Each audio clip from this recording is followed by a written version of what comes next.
Hi, I'm BJ, and this is the Arcane Alienist Podcast.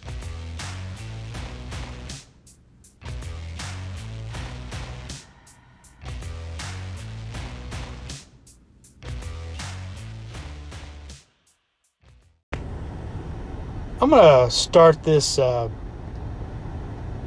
episode with a question for everybody out there.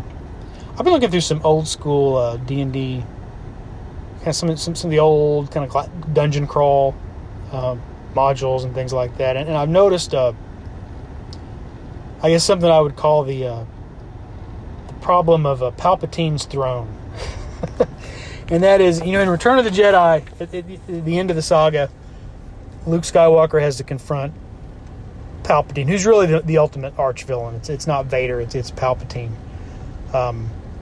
In his throne room, on his own terms. And that harkens back, I think that happens a lot in folklore and literature and stuff. The Theseus has to go to the center of the labyrinth to fight the Minotaur. Beowulf has to go into the bowels of the earth and fight Grendel's mother.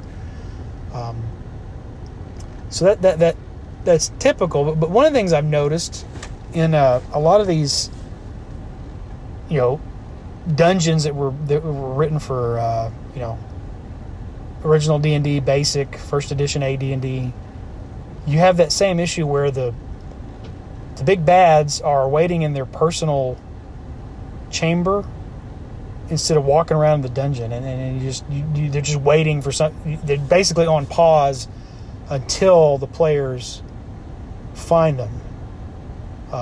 And sometimes that makes sense. If you've got like a beholder or a dragon or something that's not apt to leave its lair, I guess that makes sense. But a lot of these where you're talking about humans or humanoids, cultists, things like that, you would think, why is the leader, whether you storm that area at night, in the middle of the day, at the end of the week, at the early in the week, winter, spring, summer, fall, they're always going to be there waiting for and from a metagame sense, they're always there waiting for the player characters to find them and deal with them there. And so I kind of wondered about, would it be better to at least have, even if it's a small chance, that when you roll for random encounters or wandering monsters in a dungeon, should the big boss be in there, even if it's just the least likely outcome? Should you add that to the wandering monster table? And it might seem anticlimactic to fight them in the second hallway you get into at the beginning of the dungeon crawl, and then you stumble upon their actual lair where all their treasure and possessions are, and it's empty, and you kind of figure out, oh man, we already took this guy out. On the other hand, how surprising would that be if you're used to the things being run along the paradigm of Palpatine's throne room, where you walk in the front door and there's the big bad, and it's this tough fight. You may not know he's the big bad, but there's this tough fight, and you're like, why is this wandering encounter so tough? And then you would later have to piece together, well, it's because you fought the boss on the first go around. Anyway, just a thought. I wonder what other people think about, is the monster at the center of the labyrinth, is Palpatine's throne room, is that just old school gaming and leave it because that's kind of one of the tropes that we all love and celebrate and need to stick with? Or would it be better to kind of tweak that to where there's a certain chance when you get a random encounter or a wandering monster, it's actually the boss who's come out to check on the troops or run an errand or whatever it is they might do based on the nature of the dungeon. Anyway, I wonder what people think about that. Let me know.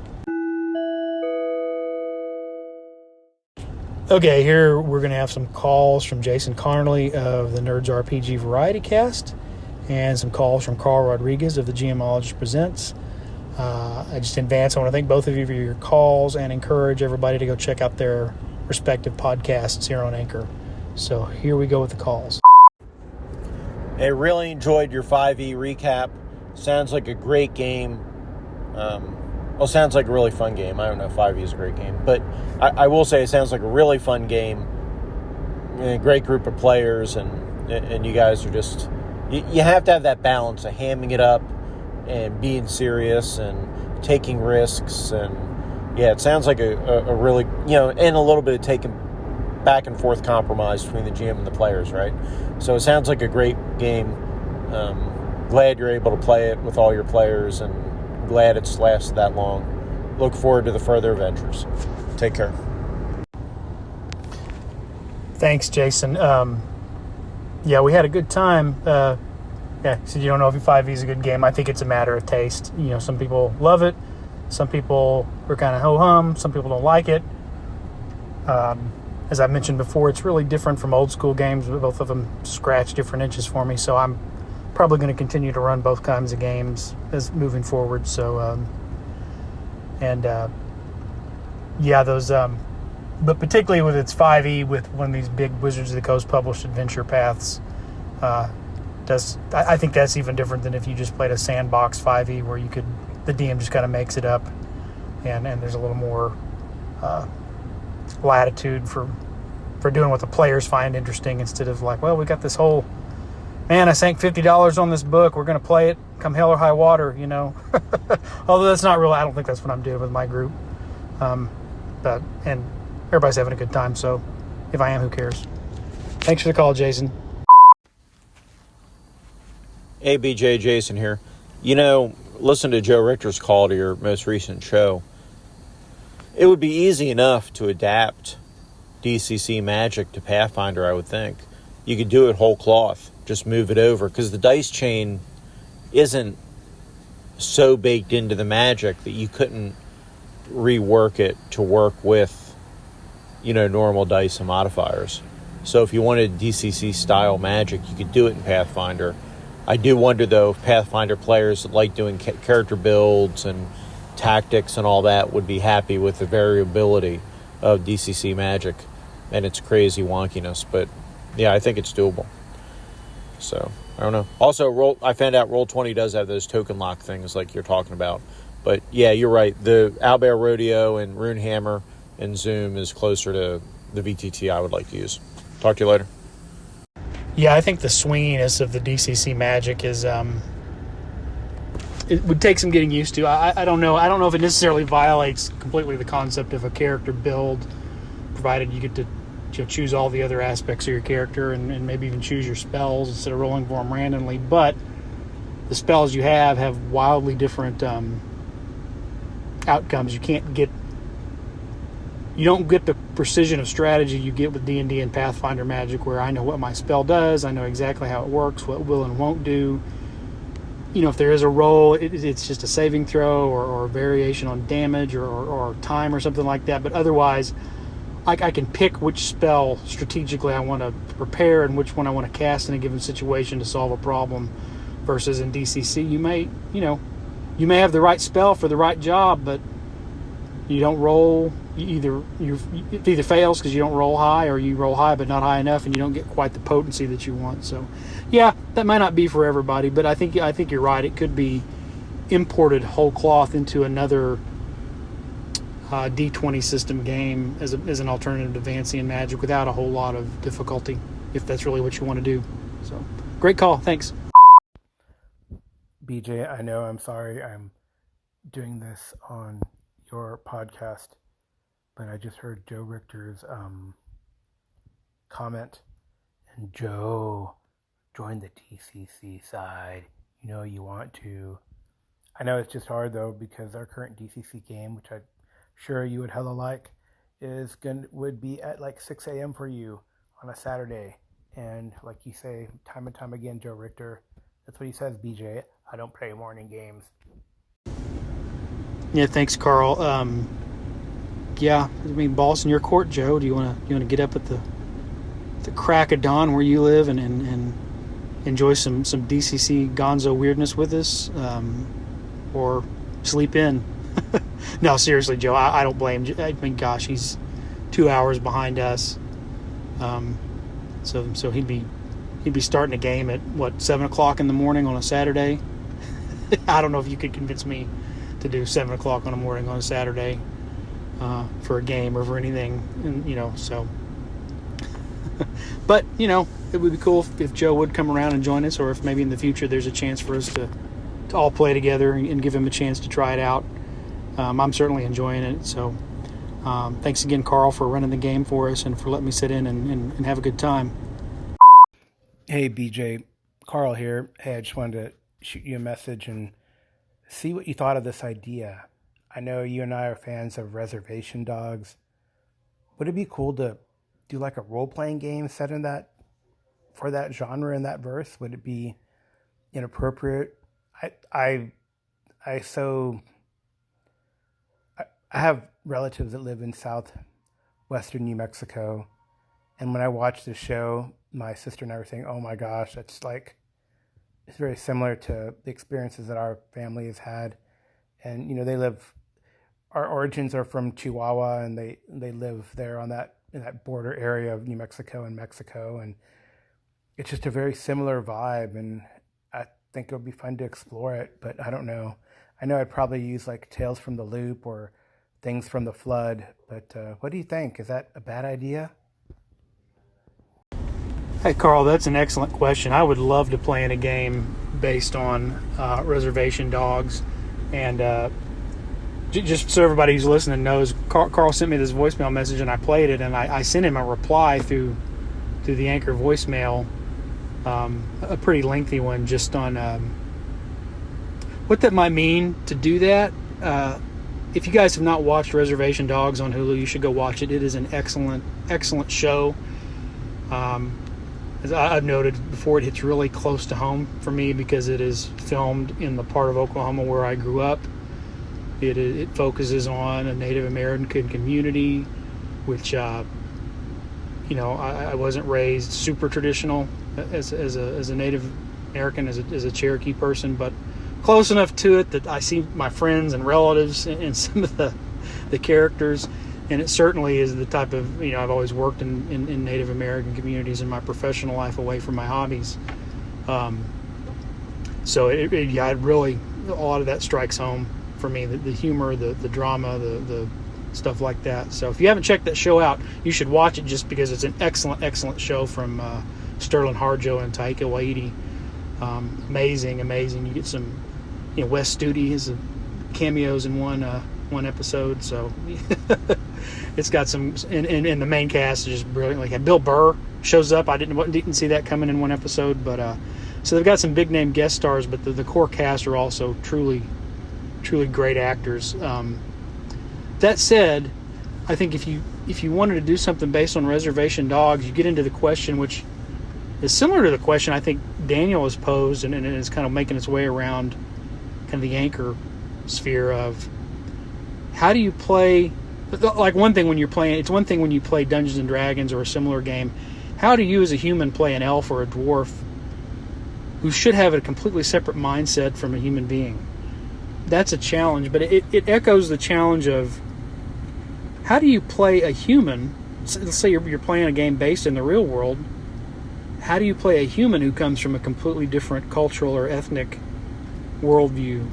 Because Reservation Dogs is not just about the human story that plays out among the characters, which I think is relatable to everybody, but it's got a style of humor, and it's grounded in a view of reality, and it's got a bit of humor that's kind of subversive and defiant and irreverent towards mainstream American culture. So it may not politically be for everybody, but how do you play a game like that where you're going to explore the hardships and the joys and the triumphs and the low points of a marginalized community?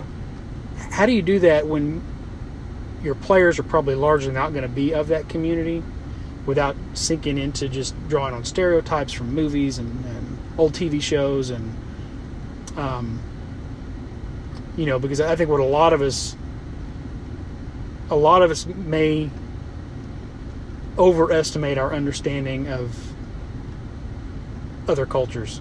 There's so much subtlety in culture, and that's not a bad thing. That's just human nature. It's hard to truly understand another culture. So how do you portray somebody of another culture while being respectful and honest to that culture? And I don't think that we shouldn't be allowed to play people of other cultures when we're playing a game grounded in the real world. I mean, certainly there's 2 projects I've backed on Kickstarter recently. The one is an Afro-punk futuristic game, and one is called Coyote and Crow, which was created by all Native American game designers, and it should be shipping, I think, in February. And it's sort of set in a science fantasy future where the Americas were never colonized. But I don't think those games are being marketed to say, hey, man, only African Americans can play this Afrofuturism game, and only Native Americans can play this Native futurism game. I don't think that's the intention of all the authors, and I think that's one way we learn about other cultures a role-playing game is a great gateway to learn about whether it's historical cultures or contemporary cultures you don't normally get exposed to, but you got to do it in a respectful way that's open to sort of seeing the world through a very different lens or a very different point of view than your own. And so that would be the only comment I made and you should go listen. I'm sure Karl published my responses in one of his next 2 or 3 episodes, but go check that out, because I said the same thing I just said, but I think I said it a little differently, so it's probably good to hear both versions of my response. But yeah, that would be a fun contemporary game, particularly, ostensibly Reservation Dogs is in the real world, but it gets into some of the realities of native spirituality and spiritual beliefs, where you start to question, is this just something these characters think, or is it really happening with some of the stuff that goes on? And so I can't recommend the show highly enough. It's great. It's a wonderful show, and I'm really looking forward to the next season when it comes out. So that's Reservation Dogs. It's currently streaming on Hulu. Anyway, thanks for the call, Karl, and I'm interested to hear further discussion on this from you and anybody else who's interested. So, thanks.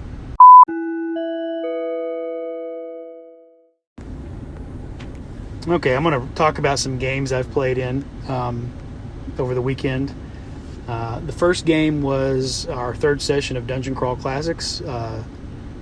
Our game master is Karl Rodriguez of the GMologist Presents. Arlen Walker of Life from Pellin's Wasteland and Jason Connerly of Nerds RPG Variety Cast are also players in this game. And we've got one other player who's not a podcaster or out in the public or eye or any way like that. So I am playing a cleric, Bernfried. Jason is playing Idris, who is a necromancer. Arlen is playing a warrior. I'm skipping out on his character's name. Sorry, Arlen. And then Otto the dwarf is played by our 4th player. And maybe Arlen's character's name will come back to me. Anyway, so when last we had left off, we had destroyed a altar atop this big mound, which was dedicated to a rival entity to Idris, the necromancer's patron. So we managed to destroy that and defeat some sort of thing from another dimension, some kind of Lovecraftian horror that had come out of the altar. But prior to that, within the mound, we had found 3 portals to different places. We're not sure where. There was one leading to a forest with kind of some standing stones, one leading to a desert oasis, and one leading to some sort of dark underground worked stone structure. So we decided that we would go into the forested one. And so, of course, we're on this kind of desolate, red, desert-like planet where the only forestation would be in coastal areas. And so we go into this place and we find ourselves in these forested mountains. Immediately, we're set upon by these kind of twisted plant creatures with multiple appendages, and their faces are kind of in the center torso of their body, on their chest. So that there are 3 groups of them come at us from kind of 3 different directions. And so the fight is immediately on. Idris, the wizard, casts Enlarge on Arlen's fighter, so that he gets bigger and stronger and tougher. And then mostly all I did in this fight as a cleric was stand behind everybody and heal hit points so they could take on these villains. I think I got hit by an arrow.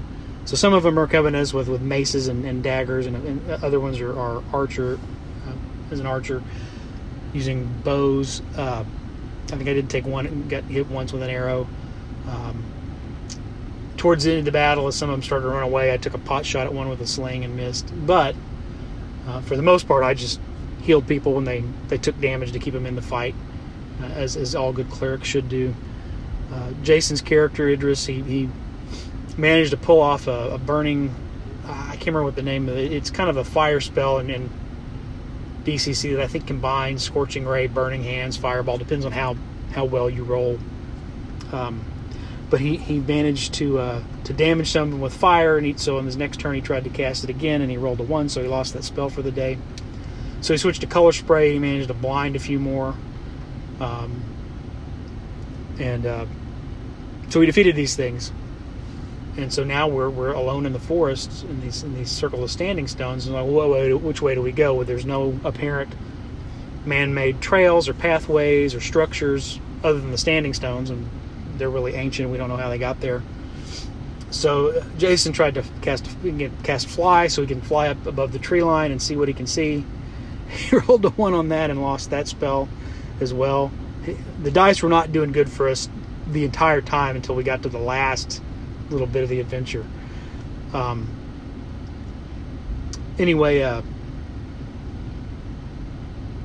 So I climbed, my character climb a tree and look around.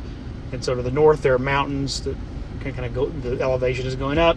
To the south the elevation is going down, and I spot a small lake with some sort of castle or fort on it. So we decided to go down there. So we make our way through the forest. We get to this castle setting, kind of not even on an island, like the walls of the castle go down into the water. And it's got gates and then a bridge. Not a drawbridge, it's just a bridge that crosses the water about 10 feet over the water into the gates. And on either side of the entry point to the bridge are a statue. There's a statue of a male warrior and a female wizard of some type. And as we walk up, the statues actually start speaking, and each one gives a little poem. It's a couple of verse poems saying who they are and that they died there and that we should turn back. I don't remember exactly what each of them said, both of them. It was a variation on that method. And then on the ground in between the two statues is just a pile of ashes and cinders. So we grabbed a stick and waved it between the statues to see if it'd get zapped, and it didn't. While the wizard, the cleric, and the warrior are the three humans are trying to figure out what to do, because it's pretty clear we don't want to just walk between these statues. The dwarf is over by the banks, and this fern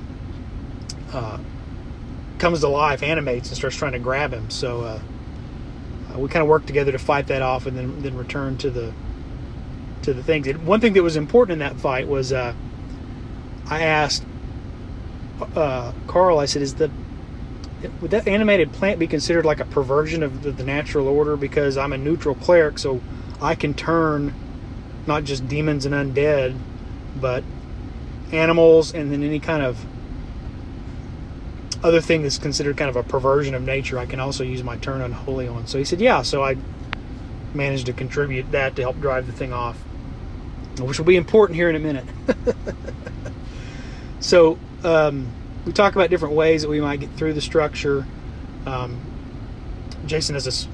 Idris has a spell where he can inscribe runes. Well, there are magical runes. We're able to tell these are magical runes at the base of the statue. So he, in fact, I think when I looked at it with the detect magic, you could even see this sort of, Karl described it, it's almost like when you can see the laser beams, you spray kind of a mist, and you see the electronic eye, that if you cross it sets off a trap. But we thought maybe if Jason could inscribe a new rune on the bottom, it would change the configuration of runes to disrupt the magical effect. That didn't work. He just wound up adding, I think he added a rune of alarm, and it just added an alarm property to the statue. Didn't change the magic. So Arlen decided he would try to bust up the base of the statue with a crowbar, and if he could get one of the runes to pop out, that might change it, disrupt everything. But he he rolled fairly poorly, which set off the runes and zapped him, which discharged the quite a bit of energy. I mean, the rolls were poor on the amount of damage, so he was okay. But it was clear none of us wanted to subject ourselves to that. But as soon as he does that, the gates to the tower, to the castle, come open, and more of these plant creatures we had fought just come pouring out. So he charges them across the bridge, and he steps on a loose plank that flips down and dumps him into the water below. And so he starts swimming for the bank. Otto the dwarf then takes up kind of the point to hold the bridge on the front line, and the rest of us get ready to, react. As the fighter is making his way to the bank, there's kind of stirring in the water. Idris, the wizard, again uses color spray, and he dazzles and blinds several of them, and actually so rolls well enough that 3 of them get knocked unconscious. So there's 3 unconscious ones, right? The first ones that kind of get to the edge of the bridge are laying there unconscious. Some other ones are kind of blinded and trip and fall into the water. And just as the fighter, Arlen's character, is getting out of the bank, these giant frogs start to pop up from under the water. They start to eat the plant creatures. So it's a good thing the fighter got out of there. So it's like, oh well, I guess I don't think the frogs at this point are allied with us, but there's a potential solution. If you can knock these plant creatures into the water, the frogs will take care of them. So as Arlen's character is trying to make his way back, Idris casts his spell, and our dwarf Otto gets 2 of them manage to attack him. I can't remember. I cast Turn Unholy on these. I was like, hey, are these also plant abominations of a type? And Karl was like, yeah. So I think I did this before Otto got attacked. I rolled Turn Unholy, and I rolled like a 25, which is a really high roll, and it it's high enough that it not only turns a high number of them, it damages a number of them with this kind of searing holy smite. So a chunk of them take damage. I think 13 got turned, and of those 5 or 6 got damaged. So some of them go running back into the keep. Some of them fall into the water. A couple of the ones that resisted charge up to Otto, and 2 crits in a row. 2 crits in a row on him. So he drops to 0 hit points, and he also gets stabbed in the head with a dagger. Well, in DCC, you can, when you drop to 0 hit points, you have as many rounds equal to your level for someone to heal you. And so I healed him, and I again rolled really high on my healing, so I brought him right up to full hit points. And then one of the crits also required, had he not died, for him to make a saving throw to remain conscious. He made the saving throw because he's a dwarf, and dwarves are good at that kind of stuff. So we got him back up. By this time, Arlen's character is back in the fight. He gets cast enlarge on him again. He's got his great big, the 2-handed sword of the Moon Kings that he picked up on the previous adventure, and he just starts. He just is mowing things down left and right. So there for a minute, it looked like we were going to get overwhelmed. The dice were not going. We were doing a lot of misses and a lot of whiffs and stuff. Also interesting in that fight, one of the straggler plant creatures, once we had kind of turned the tide of battle, we killed it. I have a long sword. Jason's wizard has a long sword. So between the 2 of us, we killed one with our long swords, which I thought that was kind of a grand departure from more D&D traditions, to have a villain killed by long swords wielded by a cleric and a wizard. Anyway, we decided we're going to just keep on at the castle, partially because the curse, the moon sword has a curse on it that Arlen's character is not supposed to retreat, or bad things will happen. So we're not sure what that is. The wizard identified that property, and I don't think he was completely. He's given us the information in sort of cryptic and non-specific terms. So, but anyway, we decided we're going to carry on in the castle. We get into the first room of the castle and notice that there's some kind of feast going on with these plant creatures and what appears to be a green hag. And that's where we left off. So we may be able to catch these things by surprise, because some of the ones that got turned fled in there, but all these plant creatures are dancing around in a kind of a feast. So they've kind of interpreted their friends coming into the room as just more. They're hopping around and running around to celebrate, not because part of the adventurers has just killed a bunch of them and pushed them into the room. So we'll play again in a couple weeks and we'll see what happens. So that was our Dungeon Crawl Classics game. Ardath. That is the name of Arlen Walker's character in Dungeon Crawl Classics. His warrior's name is Ardath. I just remembered. The other game I played in this weekend on Saturday night was kind of a late kind of addition to. I saw something on the Audio Dungeon Discords about somebody needing some players for Ghosts of Saltmarsh from the 5th edition game, and it would look like it would line up to be playing every other week in a time I could play. So I contacted the guy, and over the course of the week made a character for it. I made a paladin, Sir Hartwin. He's an Oath of the Crown paladin, 6th level.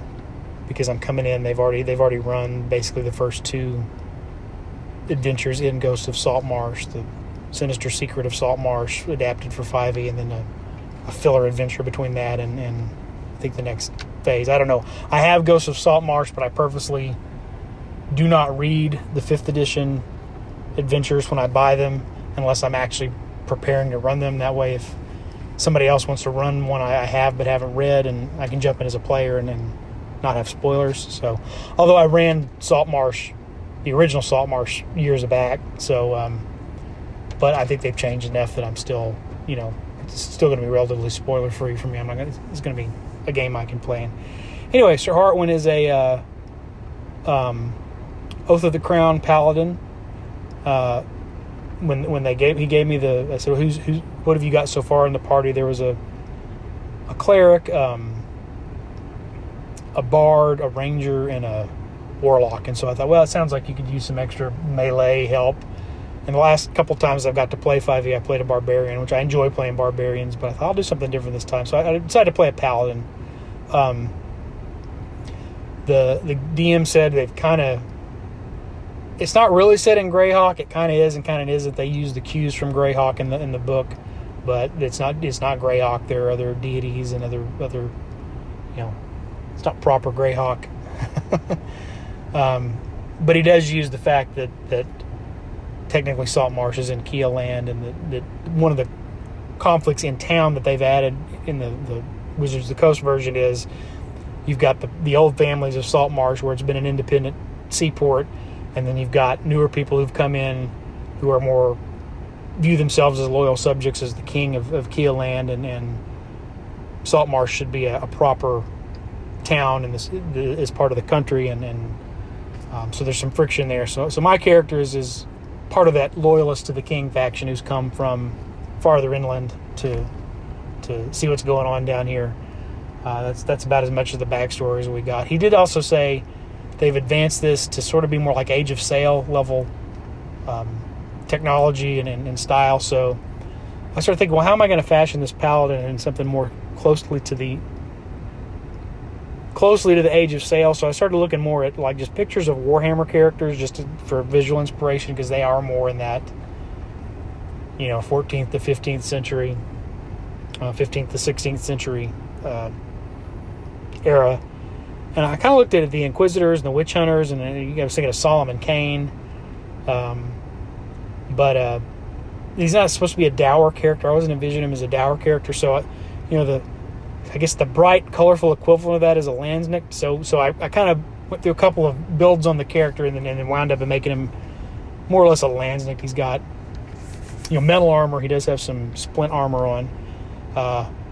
But he carries a two-handed sword, and then a pistol and a short sword at his side. And I think I grabbed a flail just in case I needed a bludgeoning weapon.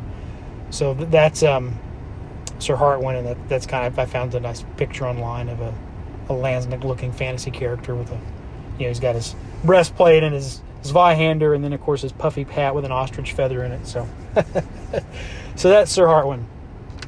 So we had a really short session Saturday night. I just kind of dumped me into the middle of the dungeon as though I'd kind of been in there looking around as they were wrapping up. Again, kind of the second part of the game, and so. like I said, they'd come to explore an old abandoned abbey on an island, and then discovered there were already some people there, and it kind of had a Innsmouth, I think, a little flavor to it from what I picked up on. They were kind of fishy people, but somebody has a goal of building a lighthouse there, and my character suggested, well, this should be, we should claim this for the king. Everybody's like, nah, we've kind of already made another agreement. So I'm the new guy here. I'm not going to push it, even though I am one of the king's loyal knights. So I'll have to bide my time and get the lay of the land and the interactions and the relationships before I do that. And I'm a cooperative player, so I don't want to be the new guy who comes in his first scene turns the apple cart on the entire game. So, but I had a lot of fun playing with those guys, and I'll play again in a couple weeks and see how it goes, and maybe get my character a little more integrated. We did fight some wraiths, and I was able to cast magic weapon so that I could hit them because regular weapons were not doing the trick. So I cast magic weapon so that my Zweihander, my great sword, would do magic attacks, and we managed to defeat the wraiths, and then we did a little more exploring and dealt with some traps and found some treasure, one of which was a belt of stone giant strength, which everybody immediately said, if you're going to be around, we should give you that because you're our front melee fighter guy. So now my paladin has a 23 strength, so that's going to be fun. Anyway, if I play again in a couple weeks, I'll provide another update on that. And that's it for this episode of The Arcane Alienist. I want to thank Dave Bone for the cover art that I use for the episodes. Check out ironseer.com. And the music is Come and Get It by Scott Holmes Music. Thank you for listening. Give me a call sometime through the Anchor app or at the Anchor website, and I'll be back in the future with another episode.